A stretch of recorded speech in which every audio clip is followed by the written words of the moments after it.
So, this, how do I unblur my background? There you go, unblur it. Thanks for showing up. It's always nice. Let me just do a few text messages real quick. A couple of people are asking. Sure.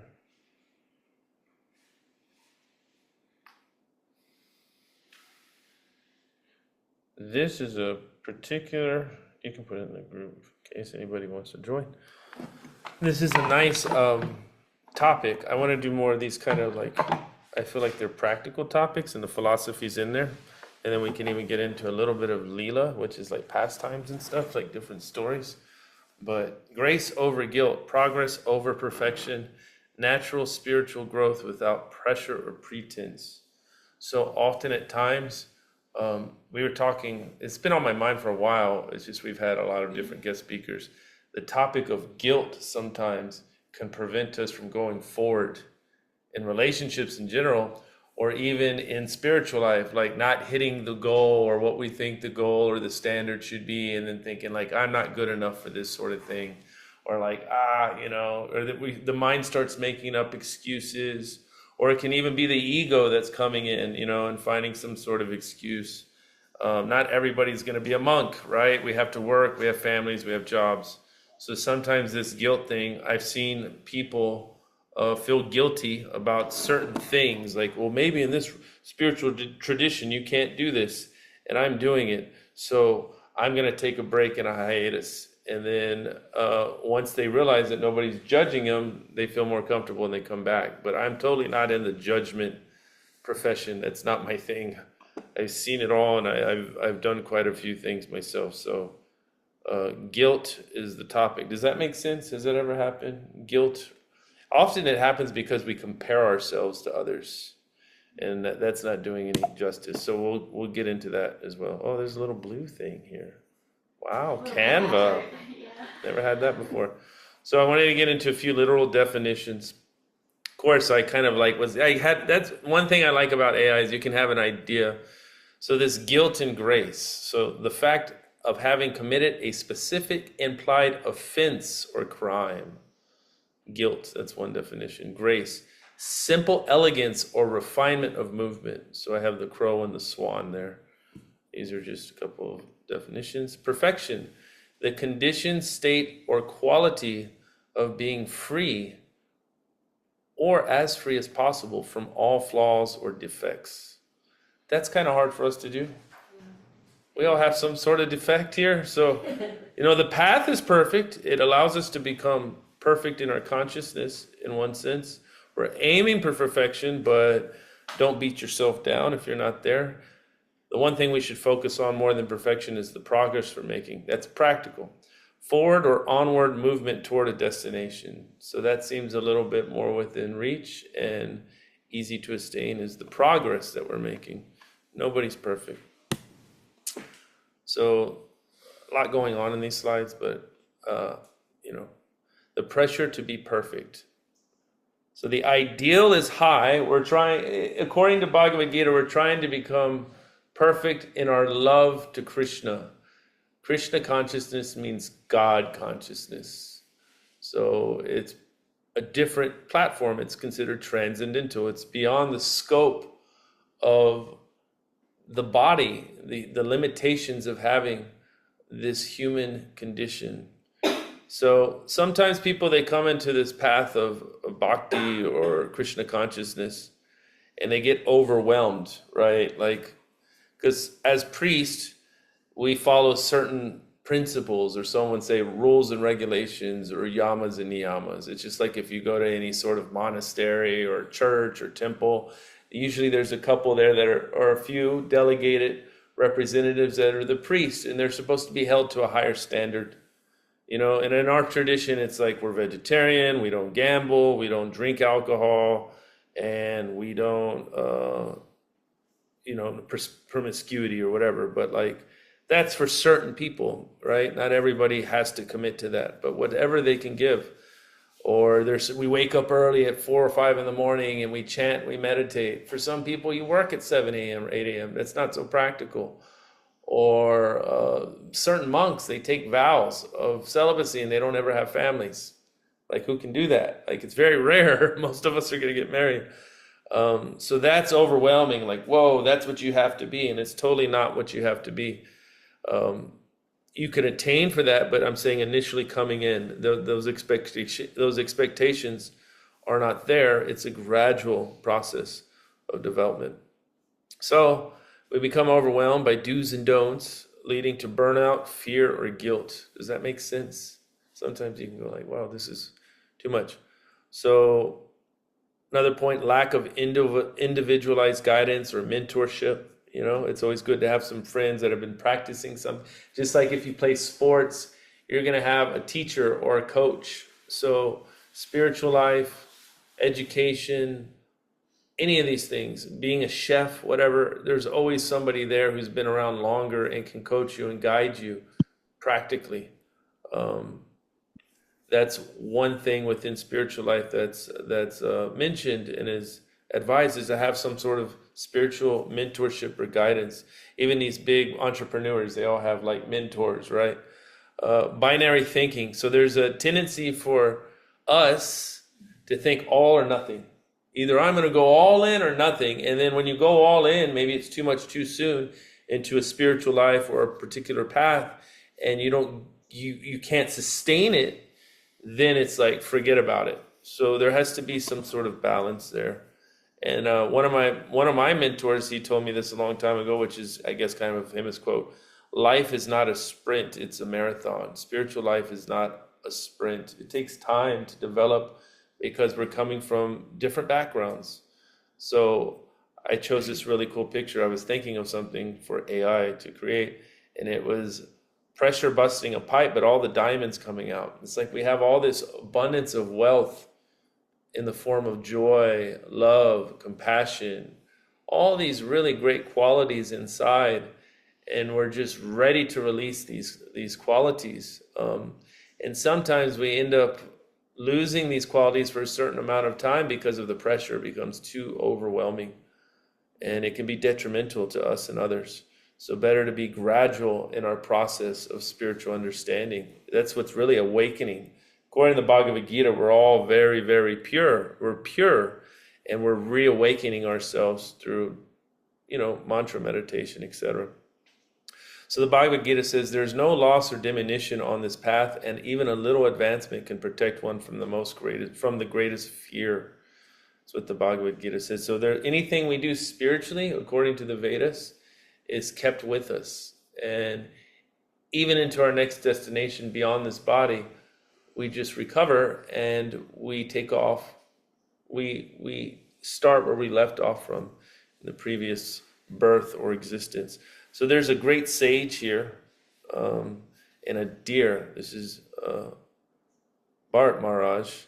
He was a sage he was a king, and he retired into the forest. He renounced his kingdom, and he wanted to renounce everything and just meditate on his spiritual life and go back home, back to Godhead. He wanted to purify himself, but he became attached to a deer, and he got a little confused and bewildered. You've heard this story? Yeah. He got really attached to this deer, and he was just meditating on this deer. And when he ended up dying, long story short, he died from heartbreak because he lost this deer. And he took birth as a deer in his next life, but he could remember everything from his previous life in that deer body. And so when he left that deer body, he got another chance and he perfected his life.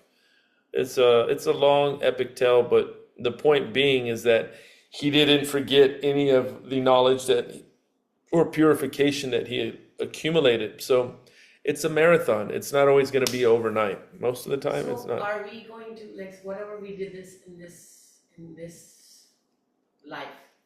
Say I die, next life. Hopefully I pick up from there. Definitely. That's what's stated here by Krishna directly in the Bhagavad Gita, is that there's no loss or diminution. However, material consciousness, you always have to complete the job to be successful. You know what I mean? If you don't work your 40 hours a week, then you'll get in trouble. Or if you don't raise your child or your family, then something's going to go wrong. But in spiritual life, everything sticks with us because it's pure, it's eternal. We're pure, we're eternal. We're just kind of covered at times by this material condition. So yeah, it sticks with us. That's one part of this philosophy that can be very foreign in the Western Hemisphere, is that there is karma and there is reincarnation. I always try to harp on that. Quick question. Have you ever stepped back from your spiritual practice because of guilt or burnout? Anybody? Even if you're on Zoom? If so, what helped you return? Even if one person answers, that's cool. I thought it was too hard to be vegetarian. Too hard to be vegetarian, really? And you step back. Did you feel guilty or overwhelmed, or? I think more overwhelmed. It's a big change. It's a whole life, because now it's a little easier, but even then, you have to start taking more control over your cooking and prepping, and that's hard. It's very difficult. I found it socially difficult because nobody else wanted to do it. Yeah. Oh, socially It's like difficult. you were sitting My with your family coworkers. had no interest in that whatsoever. Yeah. People make fun of you. Yeah. Now it's a little bit more accepted because it's mainstream. More famous people are vegetarian or plant-based. Yeah, that makes sense. That can fry you out, and then it just pushes you back. I don't know if I put it in here. Maybe I did put it in here. It was like, anyways, we'll go back to it later. But yeah, thanks for sharing that. Yeah, these things can automatically push us back. So we have to have some sort of support systems. Happens all the time. These are these feelings can prevent us. So what helped you return? I guess the community helped me return. Having people who did do the things. Yeah, it's helpful. Thanks for being real about it. I appreciate that. Genuine. It's a deep question. Falling short is not falling. Krishna looks at intention. Missing a standard, whether it be plant-based vegetarian or waking up at 4 a.m. and meditating, it doesn't mean that you're insincere or genuine or authentic in your endeavor. That's a gem. Mistakes are a part of learning. That's how we learn, right? Guilt is heavy and unnecessary. You're still on the path. What do y'all think of this stuff? Simple. I like keeping them simple. That's how we learn. You make mistakes. I feel like guilt sometimes is like a signal though, like, oh hey, like I need to go back, or I need to kind of like, Yeah. It depends too how long we will let it linger for. Yeah. I mean, you can have a guilt trip for a few minutes and say, okay. Yeah. But I'm more expressing like long-term guilt or unnecessary guilt, where it's just really not that big of a deal, Yeah. But then guilt, like, chanting my rounds, I promise something and I can't keep it up, and I keep on promising and I can't keep it up. That brings me a lot of guilt. And sometimes, when I hear from the lectures, well, you have to be very attentive. And sometimes I'm driving and chanting, or sometimes and I'm talking to my son and I'm chanting sometimes. And I feel like, am I being not pure devotee? I don't know. So sometimes I'm like in a race of finishing the rounds versus not doing it at all. Yeah. Or like, am I even doing it? And what's the point then if I'm not? That's my guilt when you bring it up. Like this July month that you started, I'm like, okay, wherever I am in India or wherever, it's like, so you said, Is it working? Yes, I started. But whatever, I kept my rounds. They're not always the best. Hey, it's fine. And It's a practice. that's one of my biggest guilt ever that I can. I had this realization the other day, is like, I don't think any of us on planet Earth know what we're doing. I don't care who it is. Like, I think we're all just getting abused and going through it and trying to figure out how to go through it. Like, none of us are perfect. I see these billionaires and they're freaking out.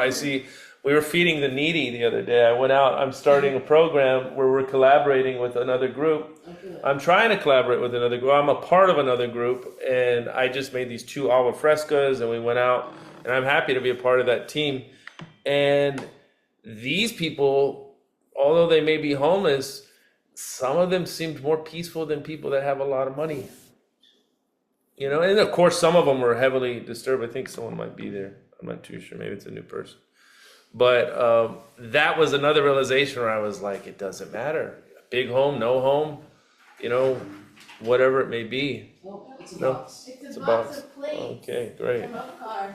So it was another thing with being angry in India was like a lot of beggars, right? Oh, yeah. So that's fine, you know, sometimes, and they keep on pushing you until you give them something. Yeah. And Take another some thing, lollipops, dum-dums. They just want something. you won't believe I got angry. Oh, yeah. The reason I got angry was this lady, he pushed her 3-year-old or 4-year-old child, go beg with, like, she was, told him to ask me money. Mm. So I got angry, I said, you're doing it and you're making your child do it. Yeah. Like, government has put schools, have put free food, why aren't people, I felt bad. Yeah, everybody's suffering. It's difficult. Yeah, it's intense. The whole world's intense, especially right now, politically, socially, economically. So I'm trying to remember why I chose this bear. I mean, he has all these fruits, but he's attacking the situation from the wrong way. Similarly, we have all these fruits, but how are we going about it? Are we going to just rip off the tree? You ever seen animals do these things where they just kind of like rip a tree off and all the fruits over there? You'll see it a lot with monkeys. Like you'll give a monkey 10 apples and he'll just bite one and keep throwing it away and throwing it away and throwing it away. And then he'll drop them all if somebody antagonizes him and run off and lose them. So it's like, how are we prioritizing and how are we seeing things, you know, with the proper perspective? Obviously, all he has to do is just sit down and he can have a huge feast, but he's choosing some difficult way. Bhagavad Gita says, even if one commits the most abominable action, if he is engaged in devotional service with love, serving with love, he is to be considered saintly because he is properly situated. So you just stay in that mood of trying, pray to Krishna. Krishna, give me more quality, give me more attentiveness, give me more compassion. Allow me to understand this, you know. These are ways that it can help us. But we have to realize, too, just because we can't do something or it's difficult, it doesn't mean that we're not being genuine in our endeavor. And that's the process of having somebody on the outside kind of help you, you know, especially if they've been through it. And a lot of times, if you really want to help people spiritually, you're going to get put through the grinder, you know, so that way you can have those realizations. It's not easy. Okay, if anyone else wants to answer one question here. What's harder for you, asking for help or forgiving yourself? And why? Like if I do something and I'm like, like you were saying, I'm not doing my meditation right, I feel so bad. Or going to somebody and say, hey, I'm not doing my meditation, what do you think? You know, I just went through this with my friend Navina yesterday. And, you know, he gave me a very real answer. So what do y'all feel? Is it harder for you to ask for help or forgive yourself? And why? I think in general it's harder to ask for help. Yeah. Because when you have it just within yourself, it's like, oh, okay, like I'm the only one that knows, I'm the only one that has to deal with it. But then whenever you ask for help, you're like, am I burdening someone else? Do they have capacity for this? Like, then you're vulnerable. You have to be like, oh, like I need help. Being a burden to others. Would you all agree with that? Yeah. We don't want to be a burden. Okay. Also in Zoom land, you can unmute if you like or put something in the chat if you can relate to any of this. Whoa, this thing's cool. Yeah. Never seen this before. This is a famous quote by Michael Jordan. I'm sure everybody knows who he is. He's so popular. People say, oh, you're like the Michael Jordan of this. You're like the Michael Jordan of this. He is considered one of the greatest athletes ever. Of course, who knows if they intentionally made him that way so they could make money off of a sport or if he was naturally that way. But anywho, He says, I've missed more than 9,000 shots. I've lost 300 games. 26 times I've missed the game-winning shot. I failed over and over again in my life, and that's why I succeed. I like that quote. It always stuck with me. There was a commercial where he actually went through all these failures, but it was able to push him and allow him to, have more of a drive in his particular sport. So replace guilt with humility. There's a fine line between beating yourself up and just accepting the fact that you're not God. There's a fine line between these two things. Be kind to yourself. Guilt freezes the heart. Humility softens it. Just because you feel guilty doesn't mean that you're being humble. Don't punish yourself. Simply acknowledge where you're at and move forward with sincerity and a service attitude. And I chose this phoenix rising from the ashes. I like phoenixes coming from this particular situation, but has this burning desire. So it's about cultivating that. Gita says, perform your prescribed duty, for action is better than inaction. Better to do something than not do anything at all and be frozen. A man cannot even maintain his physical body without work. Gotta do something. You gotta at least drive to go get your meal at the restaurant, or you gotta work for it, so better to do it with a sort of spiritual mindset as a divine offering. And you'll get some benefit because you'll always be remembering why you're doing it. There's a story of Lord Brahma here, he's a devata, he's a demigod. And one time he kidnapped all of Krishna's friends, all the cowherd boys, because he wanted to play a little, I guess you could say, kind of joke or rascal kind of move. And Krishna checked him. Long story short, Krishna was able to humble him. He thought he was this big old demigod and powerful, and Krishna made him realize that he's doing something wrong here, and that actually I'm the creator and I'm God.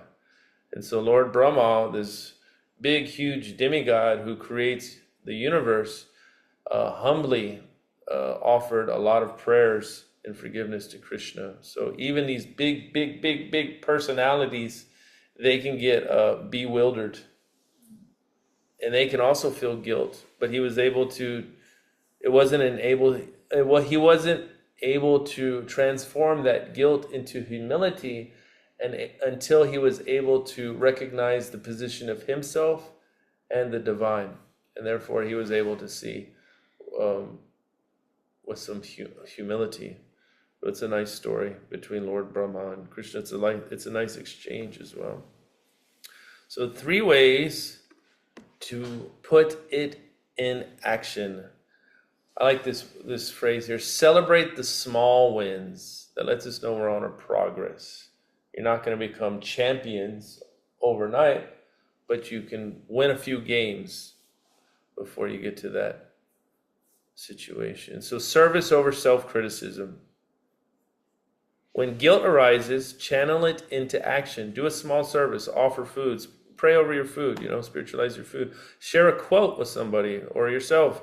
Clean your altar or space. Have a sacred space in your home where you can at least just meditate. And remember that connection is more important than correction sometimes.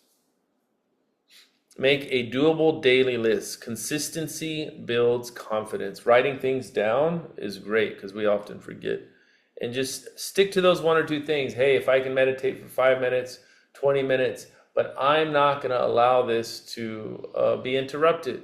Even if my mind is going crazy too, I'm still going to do this, Avoid comparison. This is dangerous. Remind yourself that everyone's spiritual journey is unique. What works for someone else may not be your path right now, and that's okay. Because that can create judgment, like offensive mentality. You can become envious. You can get depressed. There's a whole flurry of emotions that can happen on the material form, in the material sense, what to speak of the spiritual sense too. It's more dangerous. So comparing ourselves is like, ooh, you don't know what Krishna's plan is for you, right? Our story's not written yet. It's not done being written. Stay in association with like-minded individuals, even quietly. Even if you're not feeling strong in your spiritual practice, stay around practitioners or spiritual people online or in person. Just being near spiritual energy helps reset your heart. Sometimes just having the book and just opening up a page and reading is like, you're just trying to remember, or seeing pictures. If you have a few pictures, that's why it's good to have a sacred little spot in your house.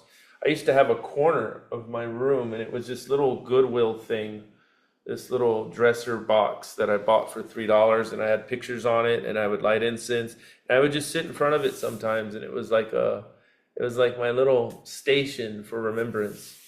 So these things they trigger your brain towards the right direction instead of, it's so easy to get caught off guard. I don't know if I put this quote in here, but it was like, do you think Krishna cares more about our sincerity and our love, or us being intimidated by rules and regulations and pressure? Does Krishna care more about us and our attempts, something like that? I'll see if I put that quote in here. I don't think I did. Reconnect, reset, repeat. Every chant, every prayer, every try counts. Even what feels like a fall is part of the growth process. If we ever have some obstacles, you're growing and it burns, and then your facility should expand. And you can apply these tools or these words even in your work situation, your relationships, whatever. Krishna sees intention, not perfection. There it is. He values your sincere return more than your temporary absence. So Krishna wants to see things in the long term too. So better to try to stay close. The soul is naturally Krishna conscious. Returning is remembering, not rebuilding. So according to Bhagavad Gita, we're naturally spiritual living entities, and we're simply just trying to get into that platform of transcendence. Returning is remembering. So we're trying to remember who we are. So you have this guy here who has this banana, and he's trying to fix a clock. It's not going to happen. And he's kind of like frustrated. So he's got tools somewhere, but he's using the wrong things, So likewise, we have this human form of existence, this material body, this human body. How are we utilizing this body in such a way that we can remember our divine eternal connection with God, right? So this is a tool. We've been given a mind, we've been given senses. How are we utilizing these things in such a way to where it's used for its highest benefit for everybody? The Bhagavad Gita says, he quickly becomes righteous and attains lasting peace, O son of Kunti. Declare it boldly that my devotee never perishes. So it's an eternal relationship. That makes sense. Questions, comments, reflections? Is any of this making sense? Okay, good. All right. Okay, someone else for 10 points. What does reset look like in your spiritual life? What does it mean to reset spiritually for you? Would anybody like to answer this question? Don't be shy. Toss me a bone.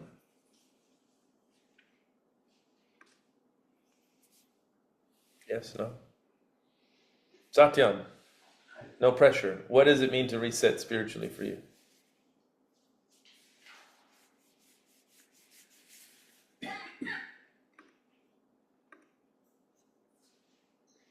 Jai Sachinandan or Rafita. Is that Rafaela maybe? I don't know.